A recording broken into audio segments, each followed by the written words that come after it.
It's time for a baseball update with Musso at the box. Now, Matt Musso.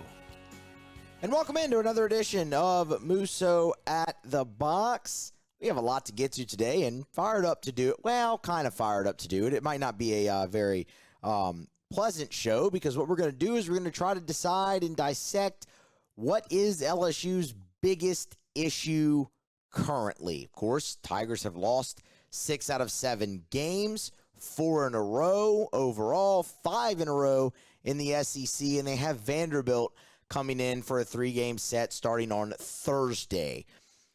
It's gut check time. It's soul-searching time.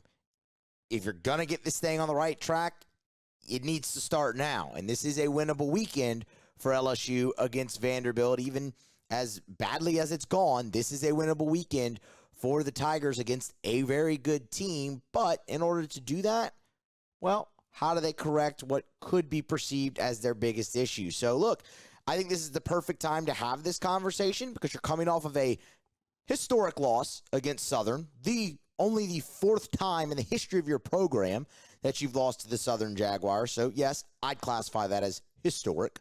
And in that game, you did nothing well. As we talked about in our immediate reaction, you did not pitch well, you did not field it well, you did not hit the ball well. So of those, baseball things, which is your biggest issue? We'll get into other things as well because Jay Johnson had some real interesting comments about leadership after that Southern game that we'll let you hear. We'll let you hear a little bit of everything from Jay. He was not in a good mood, as you might expect, after that ball game against the Southern Jaguars. So that's what we're going to do today. We're going to try and decide, try and dissect, try and settle in and hone in and shine a magnifying glass on what is LSU's biggest issue. So it should be a good show.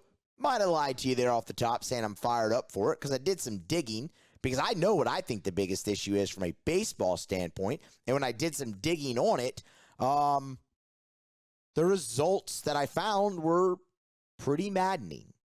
And I'll share them all with you here. So stick around. Smash the like button if you haven't already. Get subscribed up to the YouTube channel if you haven't already. Hey, look, even if you do this on your favorite podcast app, do me a solid and go subscribe to the YouTube channel anyway. That helps the YouTube algorithm. And while you're at it, get subscribed on your favorite podcast app as well. Have us with you wherever you go on Musso at the Box. That is greatly appreciated. All right, let's dive right into it. LSU's biggest issue. What is it? And I think a lot of people are going to immediately point to offense, and I understand why. Jay Johnson is an offensive head coach, a darn good one, and you have to score runs to win a ball game, right? So I think it's easy to immediately point to offense first. I will tell you right off the bat, I do not think that is LSU's biggest issue, but let's talk about it a little bit. The main issue with them offensively is the lack of timely hitting. Now, Jay Johnson was asked after the game Monday night against Southern what's leading to these struggles offensively. This is what he said. I don't feel like he's been out that long, personally. That's the wrong one. This is what he said. Swing at the wrong pitch, take the right pitch, completely in between, whatever you want to call that. And it's just plan at all, or? I would say commitment to a plan, and that's me. I gotta make sure that's tight. So we'll change the reward consequence of being committed to that, and then we'll go from there. Yeah, he said in between, being in between there. That's a good way to put it. There's a lot of different ways you can put it. In between, off balance. They don't know what's coming next. You heard him swing at the wrong pitch, take the right pitch. Some of that is credit to your opponent, but you could hear kind of the follow-up in there. I believe that was Koki. The follow-up in there, is that not sticking to the plan. That's a phrase we've heard Jay Johnson use plenty. And he didn't necessarily say guess, but it's, maybe not being totally committed to the plan. Not necessarily sticking to it, not committed to the plan, and he takes responsibility for that. And I admire that, but at the same time, we can have an honest conversation here. All these guys that are in the LSU lineup, they want to play Major League Baseball. And all of them that are in the LSU lineup are talented enough to get a chance to play at the highest level of this game. So while Jay Johnson can sit there and say, having a better commitment to the plan, that's on me, and I respect that, and to an extent it is, also there has to be some onus on those guys to go out there and execute and be committed to the plan that Jay Johnson and Coach Wanaka and everyone in the scouting department that they've laid out for them to go and do. And that's what LSU hasn't done. And where you see the biggest emphasis on that, or maybe not emphasis is the wrong word, the biggest illustration of that is when LSU has a big chance. The thing that's been most maddening about LSU's offense right now isn't that they've just had a bunch of 3-up, 3-down innings. It's that LSU hasn't been able to take advantage of the scoring opportunities that they've had. Right? How many times in recapping games recently have we gone through innings where LSU has 2 runners on, first and second, and less than 2 outs, and they either get 1 run or no runs? LSU's got plenty of power in this lineup. The home runs just aren't coming when you really need them to. And that can be bad luck in a sense, but it can also be you being off balance and, taking the wrong pitch and taking the right pitch and swinging at the wrong pitch. But I mean, you go through the game, we'll just use the most recent one, the Southern game. The first 3 innings, LSU had first and second in that ball game with less than 2 outs. The first 3 innings, they had that exact scenario. You know how many runs LSU scored? You take a guess. Say it out loud. Just listening to this. 0. They didn't score any. First inning, first and second, nobody out, 3 straight strikeouts. That includes guys like Jared Jones, Hayden Travinski, who are supposed to be your big bats right there. Second inning, first and second, 1 out, ground out, ground out.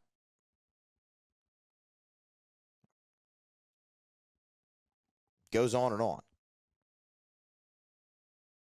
Forgive me, it wasn't the 3rd inning that they had that situation again. It was the 4th, and they did score 2 runs. My mistake. Go to the Arkansas series. There were plenty of situations there as well. You can go to, the 6th inning that we talked about. You have the bases loaded, nobody out. You got 1 run. Quality, not quantity, is something we've talked an awful lot about here with the LSU offense. Now, and what I mean by that, obviously, is we put it side by side with Arkansas. Arkansas is not a great offensive team, but Arkansas is good at taking advantage of opportunity. They've excelled early here in conference play at timely hitting and driving in the run. When Arkansas gets somebody on the ropes, they make them pay. LSU has not been able to do that. There's a few reasons why. The lineup has been very unsettled. They don't have their best combination, and they've tried plenty to get there. And in doing so, they've had to shuffle in a lot of younger guys. Like, I hate the excuse that people will throw out. And yes, I think it's an excuse when you sit here and you say, they're young. The only place I'm giving you that is at certain points in the lineup. Other than that, they're not. Tommy White's not young. Mac Bingham's not young. He's in his 5th year of college baseball. Michael Braswell's in his 3rd year of college baseball. He's not young. Jared Jones, sophomore, understood. He had over 100 at-bats last year as a freshman. He's not young. Hayden Travinski, Alex Milazzo, they're not young. Luke Holman's in his third year as a pitcher in this league. He's not young. Thatcher Hurd is in his third year as a pitcher in college baseball. He's not young. Griffin Herring pitched an awful lot last year as a freshman. He's not young. Nate Ackenhausen's not young. I could go on and on. So when I hear that, that really ticks me off because everyone tries to pass that off every year that they're young. They can't be young every year. But, again, what I will say is throughout the lineup, you have had to put in a few more young guys. Stephen Milam is trying to do this as a true freshman and got off to a great start in the pre-conference, has hit the skids a little bit in conference play. That is to be expected. That's how things should happen. Brady Neal, coming off of an injury that cost him most of the year last year, he's just trying to really get himself, get it under his belt. You've had him in and out of the lineup. Ashton Larson's been in and out of the lineup. Ethan Fry's been in and out of the lineup. Played sparingly as a freshman. Really getting his first action here. Paxton Kling's been given every opportunity, and it just hasn't come to fruition. He didn't get as many at-bats as they wanted him to as a freshman, so they're trying to get that going here. There I can see it. That impacts you because you don't have the depth or the length that you want in the lineup. So in doing that, guys like Hayden Travinski, who have been through the wars, have to be great. You have to be able to count on them just about every time. Same goes for a guy like Josh Pearson, a guy like Alex Milazzo when he's in there. Is that a way that you get more timely hitting? Do you go with a more veteran lineup? It's one way you could do it, but LSU's tried that as well, and it just hasn't been there. So while that's an issue, it's, to me, not the biggest issue, but one that absolutely needs to be addressed. And I think the way you do that, you just got to figure out your best combo, man. They've tried just about everything under the sun. I'll tell you, I think you need a mix. You need a good mix of veterans, of guys who have been producing for you the most, and potential. You have to settle in on that. Like, for example, veterans, Tommy White, Mac Bingham, Hayden Travinski, Michael Braswell. Those guys have to be in the lineup every day. Youth and potential, Stephen Milam. Maybe on occasion, Ethan Fry can get in there. Let's see how it goes. He started off gangbusters when he came back, but the weekend in Fayetteville was really tough.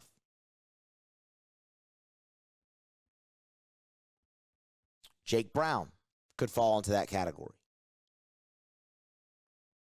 And then young guys who just need to be there and who have been, and then guys, I should say, who have been some of your biggest producers, Jared Jones. So figure out your best combo there.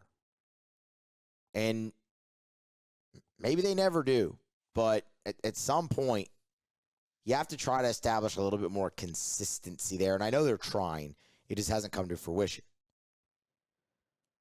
Defense is not LSU's biggest issue at all. I probably should have started with that. That would have been the quicker explanation. LSU, when you really look at it, is actually not a bad defensive team. They're fielding 975. They're actually not bad there. The problem is situational defense has been awful. You've had errors creep up at the most inopportune times. I don't know if that's a lack of concentration, a lack of focus in the field. I'm not sure, but that has to get better. Think about the Mississippi State game 1 of that series.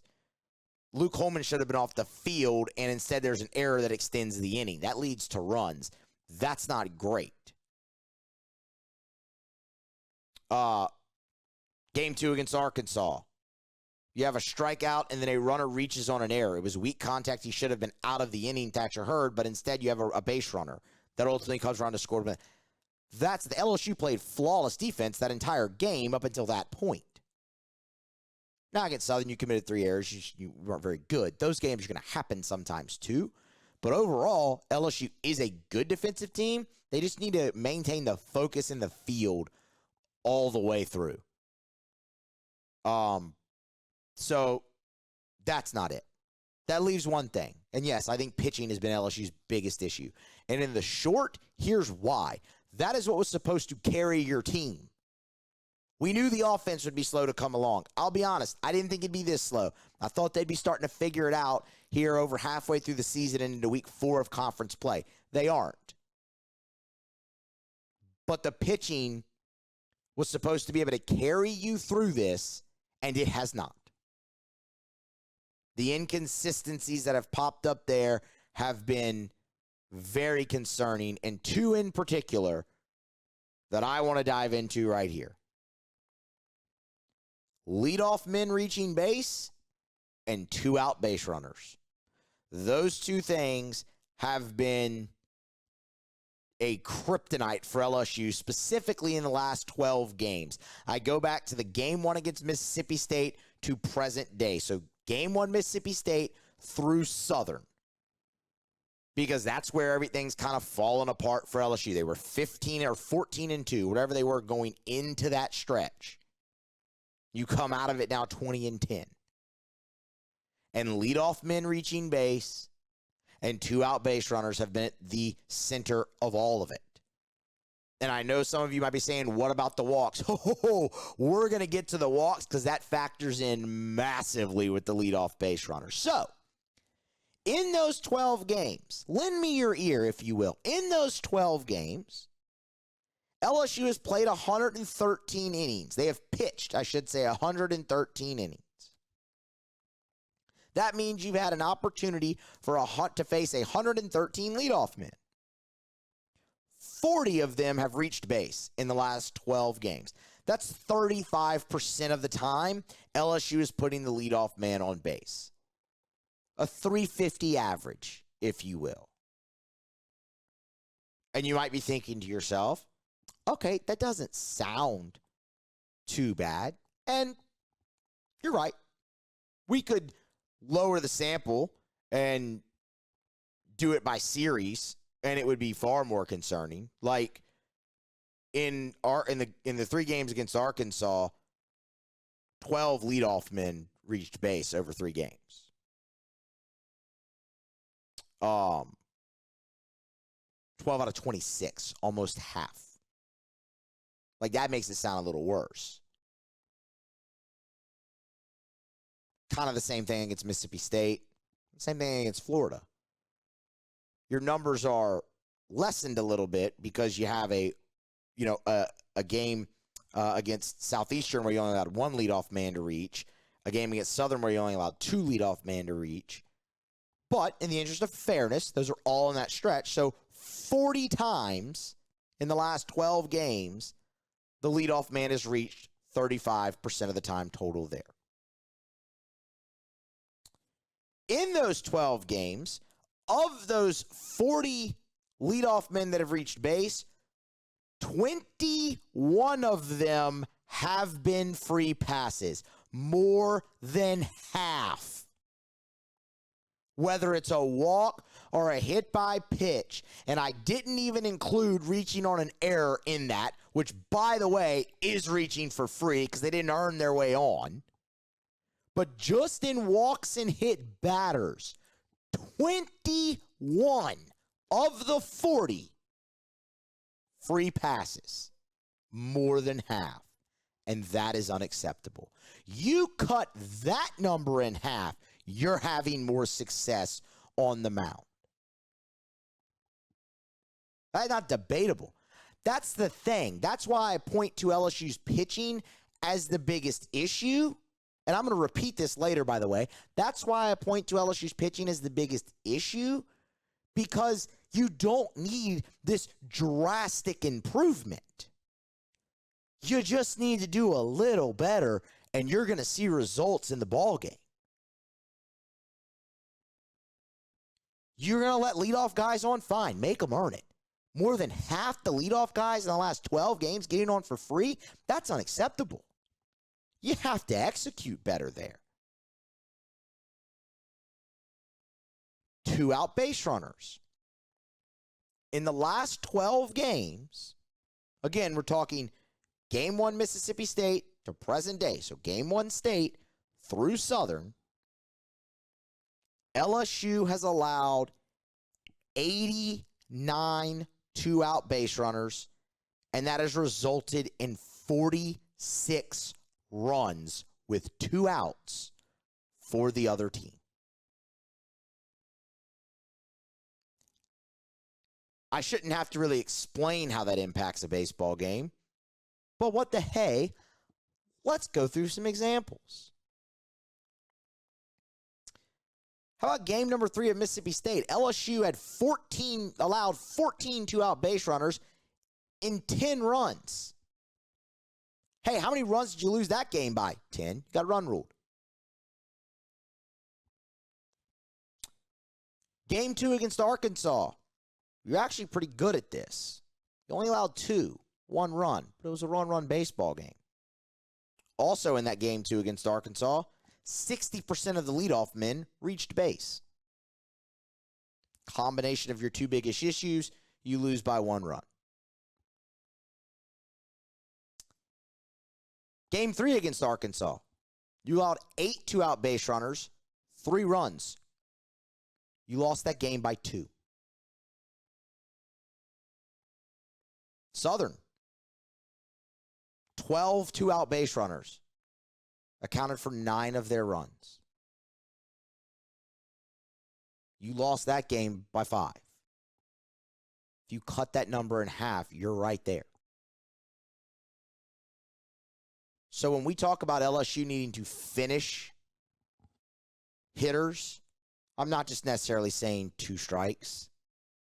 They need to work on finish the inning a lot better than they've been doing. Y'all, that's when you're allowing the leadoff man to reach 35% of the time, and more than half of those leadoff men are reaching for free. And then on top of that, the 2-out base runners that happen. Do you understand the stress you're putting on a pitching staff? The high stress level pitch, the high leverage pitches. Like, sure, there's some of these 2-out base runners that LSU's pitching around, and that's great, but it's extending the inning. It's driving up a pitch count. It's getting deep into your bullpen. It's exhausting your resources on the mound when they don't feel quite comfortable with everyone that they can run out there. That's how games get away from you. That's how you get run ruled twice in an SEC weekend. That's how you put even more stress on your offense. LSU's not working in tandem. We're trying to establish their biggest issue, but they're not working in tandem. The easiest fix is on the mound. And to me, it's your biggest issue. You want the gold star performance out of this? It's game 1 against Florida. 1 leadoff man reached in 9 innings, and you did not allow a single 2-out base runner that entire game. You won 6-1. You were dominant. You don't have to be that. But you have to be better than 12 2-out base runners for 9 runs. It's similar to last year's conversation that we had about LSU's bullpen. Everyone wanted to crucify the bullpen. And were they great? No. But you had guys who would get in there and hold the line. And that's what LSU needs. LSU needs to find a few pitchers who can hold the line, bend but not break, and keep you in a ball game. But when you're allowing 9 2-out base runners for 8 runs, that's not going to be great. When you're allowing 5 out of 9 leadoff hitters to reach base, that's not going to work. You need a little bit more. You cut it in half. Cut it in half. And you'll pitch a lot better. And that will be able to pick up your offense while they continue to try and find their way. Again, I'm surprised it's taking them this long, but it has. So we go back to the conversation we've had all year. The pitching needs to carry. And right now, you surrendering as many runs as you have, that's been a bigger issue because you're not going to be able to score a lot. So help them out. The last thing I want to touch on is this, because this was one of the more eye-popping things that Jay Johnson said Monday night after the game against Southern. And I can't remember who asked me. Somebody, commented on YouTube or Twitter or whatnot, I don't know, about leadership on this team. And if I thought they lacked leadership, or they were saying that they did lack leadership. And my response to that was, look, that's something I tend to stay away from. I'm not there every day.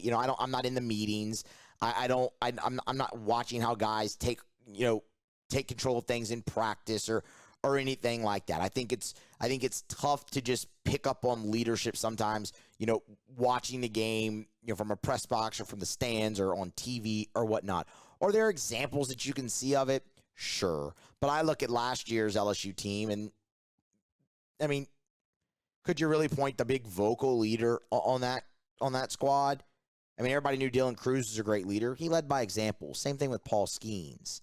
But no one questioned the leadership there. And, Cade Beloso, you had guys. But I always kind of tend to stay away from that because, like I said, I'm not there every day. And I don't want to speak out of turn there. But Jay Johnson was asked about it last night. He is there every day. He was asked, do you lean on your leaders during a tough stretch like this? And this is what Jay Johnson said.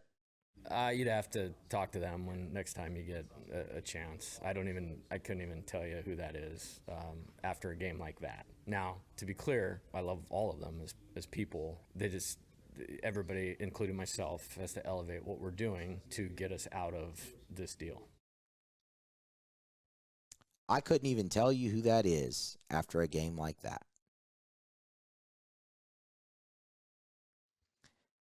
When the head coach questions leadership, we'll talk about it. And I'm not going to sit here and tell you they have no leadership because I don't buy that. You have plenty of veteran guys on this team, and you have a culture that is been built so strong in that program that leadership should never be a problem. But the head coach just said, after a game like that, I can't even tell you who our leaders are. And that's a big problem. That speaks to mindset. That speaks to them not being fully into this thing right now. And that has to change. Maybe Jay's trying to rile his guys up. I get it. But y'all, that's more like a call out than a rile your guys up. So, yeah, whenever the head coach mentions something like that, we can have that conversation. And like I said, I don't think it's something where there's just no leaders on this team, but I think you might lack some consistency in leadership. That's what I take from him saying after a game like that. Because when we talked about the loss to Southern and the immediate reaction after the game, the thing I said I was most disappointed in was the response. Like against Arkansas, LSU lost all 3 games, and a lot of them were in heartbreaking fashion, but they got off the mat each day and competed hard. Competed hard and didn't quit. That's a good response. Even in defeat, you can look at that and say, that's a good response. Monday night was not a good response. You have good leadership if you're continually getting off the mat after having your heart ripped out in extra innings 2 weeks in a row and going there and jumping out to a 4-1 lead. Man, it stunk that you lost that lead and lost that game. But you have good leadership if you can at least do that. You have bad, inconsistent leadership when you don't get off the mat a day or two later on your own home field against an inferior opponent, and the game isn't even as close as the final score of 5-run difference made it look. So that's where I'll settle on the leadership conversation. I think they have inconsistent leadership. They need to find a more stable voice that can be there all day, every day. And the only reason I'm saying that, again, is because Jay Johnson said after that game, I can't tell you who those guys are. And that's concerning. Because as I stated, the culture in that program should be to a strength level that leadership should never, ever, whether it's vocal or by example, be a problem.